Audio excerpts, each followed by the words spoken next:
Ministro Flávio Dino determina a suspensão do pagamento de mais de 4 bilhões de reais de emendas parlamentares e determina a operação da Polícia Federal. Policiais do Rio Grande do Sul e de São Paulo somam esforços para agilizar a identificação de corpos da queda do avião em Gramado. Mais de 10 pessoas ainda estão desaparecidas após queda de ponte entre Maranhão e Tocantins. E os preparativos para o Natal. Papai Noel entrega presentes de barco na Amazônia brasileira. E no Japão, um concerto inédito apresenta magia e encanto na Terra do Sol Nascente. O Brasil News da Rede Brasil de televisão está começando.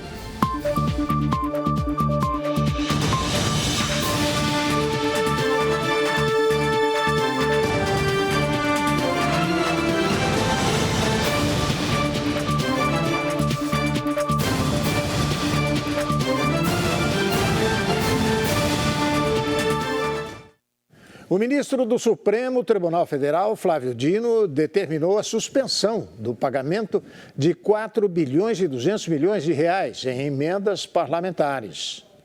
Na decisão, Dino determinou a suspensão do pagamento de 4,2 bilhões de reais de emendas de comissões que não identificam os parlamentares autores e solicitou a instauração de um inquérito pela Polícia Federal para apurar a liberação desses valores e possíveis desvios de recursos públicos. A medida de Dino foi uma resposta a um pedido do PSOL, que apontou irregularidades na destinação das emendas de comissão.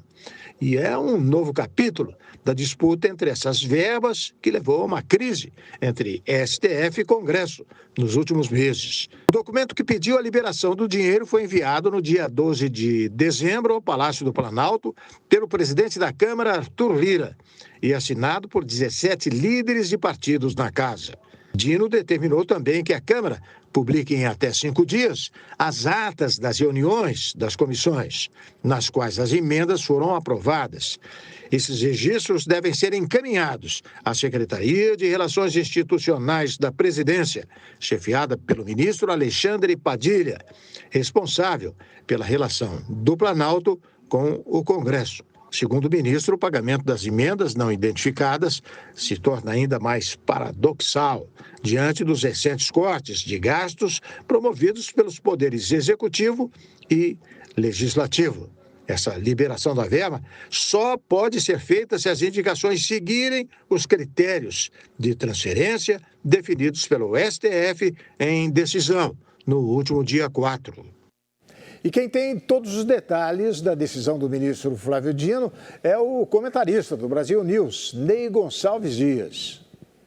Nas razões apresentadas, o presidente do Supremo mandou a Polícia Federal investigar casos escabrosos envolvendo emendas parlamentares.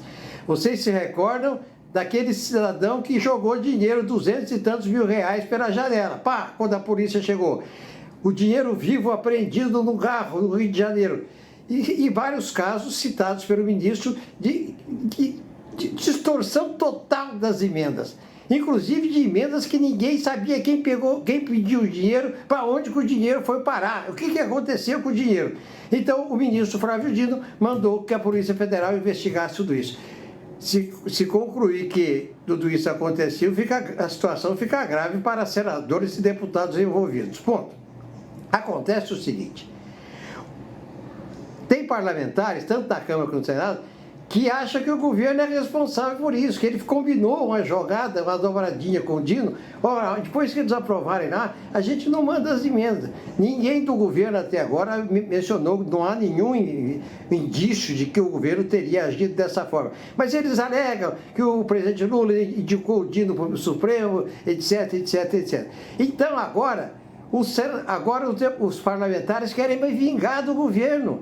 Então agora o senador Ângelo Severino, ele disse que vai apresentar uma PEC que obriga o governo, todas as emendas, emenda de comissão, emenda individual e emenda de relator, tudo isso será impositivo, ou seja, o governo será obrigado a pagar.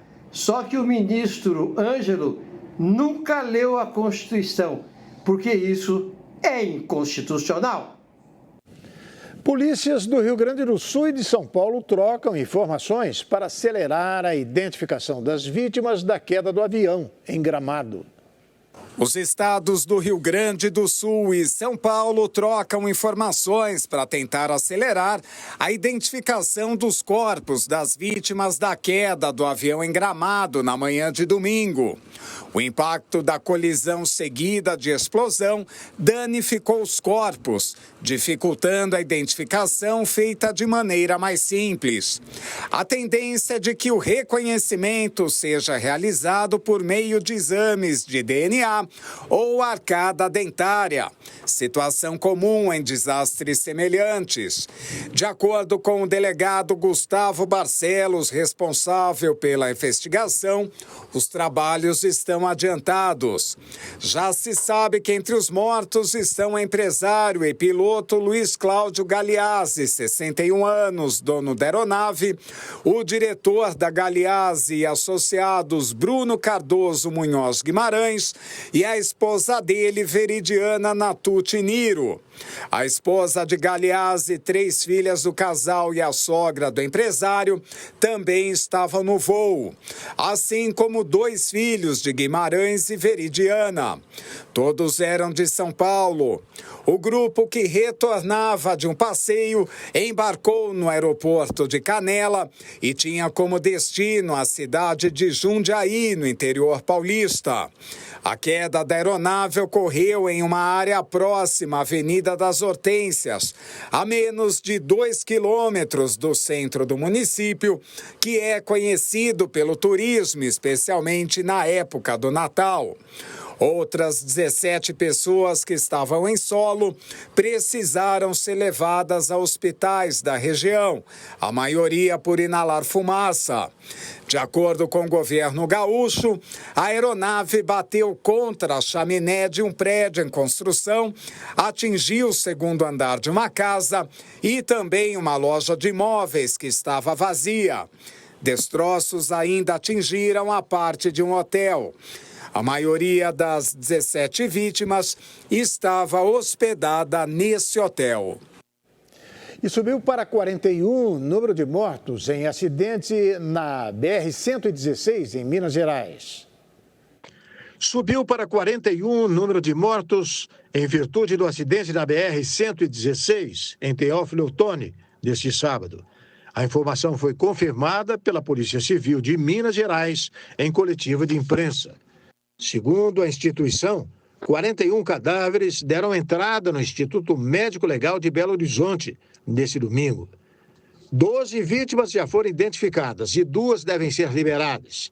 Desses 7 são do sexo masculino, incluindo um adolescente de 12 anos e 4 do sexo feminino. Os corpos passarão por perícia e a investigação vai apurar se todos eram ocupantes do ônibus. O acidente ocorreu na altura do quilômetro 285 da BR-116, em Lajinha, comunidade rural de Teófilo Otoni. Conforme a corporação, a colisão aconteceu por volta das 3h30 e envolveu 3 veículos: um ônibus da empresa Entran, um carro de passeio e uma carreta carregada com um bloco de granito. O ônibus havia saído do terminal do Tietê, em São Paulo, às 7 horas da manhã de sexta-feira, com destino a várias cidades na Bahia, sendo a última parada no município de Elígio Medrado, a 230 quilômetros de Salvador. O motorista da carreta, suspeito de causar o acidente, está com a carteira de motorista apreendida há 2 anos e não tinha autorização para dirigir. Ele é considerado foragido pela polícia. Uma ponte entre o Tocantins e o Maranhão desabou, deixando ao menos uma pessoa morta. Uma ponte na divisa entre os estados do Tocantins e do Maranhão desabou na tarde de domingo, deixando ao menos uma pessoa morta, uma ferida e 14 desaparecidas. A ponte Juscelino Kubitschek de Oliveira liga os municípios de Aguianópolis e Estreito, cruzando o rio Tocantins, e faz parte da rodovia BR-226, um dos trechos da Belém-Brasília. O desabamento aconteceu por volta das 14 horas e 50 minutos e atingiu o vão central da estrutura, que tem 533 metros de extensão. A Polícia Militar do Tocantins destacou que possivelmente há veículos ainda submersos e estima entre os desaparecidos 12 adultos e 2 crianças. Equipes do Corpo de Bombeiros foram acionados para trabalhar no resgate de possíveis vítimas. O governo também mobilizou equipes de mergulhadores.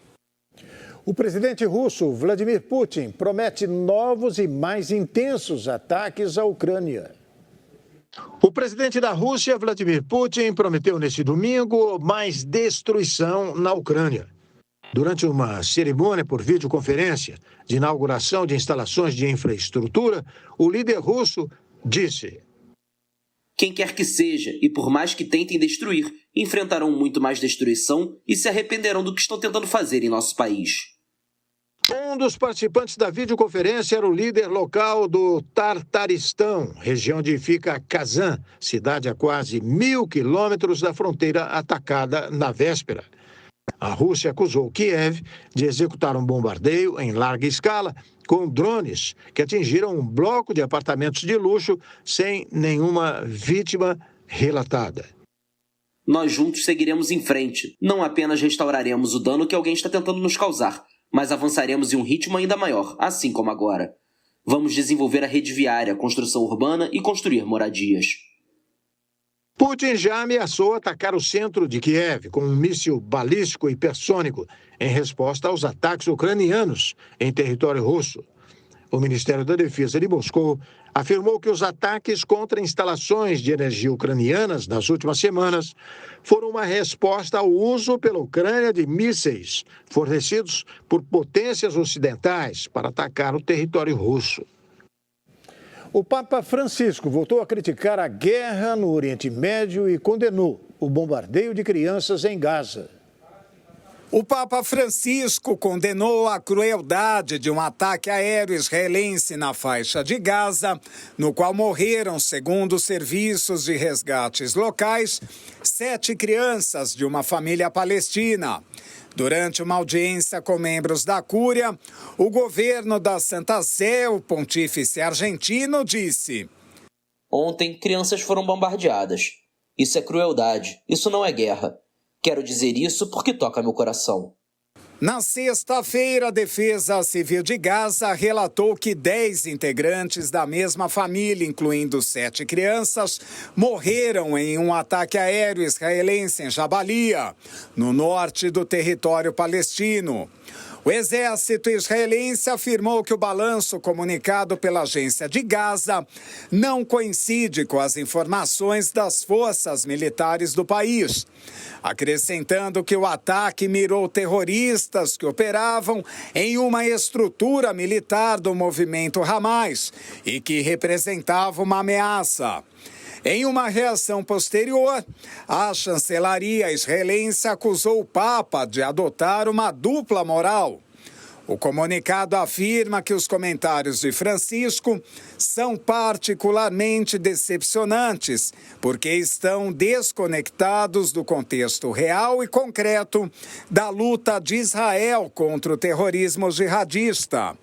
Mais adiante, o texto diz: já chega de duplas morais e de apontar o dedo para o Estado judeu e seu povo. E afirma que crueldade é que terroristas se escondam atrás de crianças enquanto tentam assassinar crianças israelenses. Nas últimas semanas, o pontífice elevou o tom contra a ofensiva israelense, que, segundo as autoridades do território governado pelo Hamas, deixou mais de 45 mil mortos.